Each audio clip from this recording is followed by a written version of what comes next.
Hello అండి, welcome to my channel. ఈరోజు మామిడికాయ రోటి పచ్చడి చేసి చూపిస్తున్నాను. దానికోసం అయితే ఒక మిక్సీ జార్ తీసుకొని కట్ చేసుకున్న మామిడికాయ ముక్కలు వేసుకున్నాను. ఒక 5-6 వెల్లుల్లి రెబ్బలను అయితే వేసాను.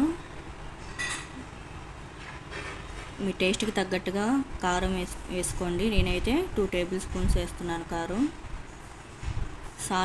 సాల్ట్ 1 టేబుల్ స్పూన్ వేస్తున్నాను. అది కూడా మీ టేస్ట్కి తగ్గట్టు వేసుకోండి. దీన్ని అయితే మిక్సీ పట్టుకోండి కచ్చాపచ్చాగా. నెక్స్ట్ పచ్చడికి తాలింపు పెడుతున్నాను. స్టవ్ ఆన్ చేసి కడాయి పెట్టి 2 టేబుల్ స్పూన్స్ ఆయిల్ అయితే వేసాను. ఆయిల్ హీట్ అయ్యాక 1 టేబుల్ స్పూను తాలింపు గింజలు వేసాను. 1 టేబుల్ స్పూన్ వరకు జీలకర్ర వేసాను. 1 ఎండుమిర్చి కట్ చేసి వేసుకోండి.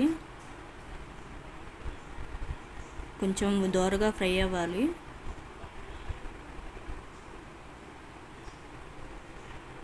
నెక్స్ట్ కరివేపాకు వేస్తున్నాను, 1 రెబ్బ.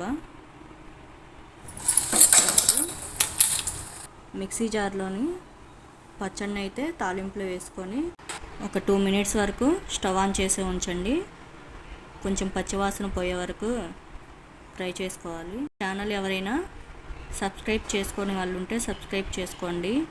లైక్ చేయండి, షేర్ చేయండి, కామెంట్ చేయండి. Thank you.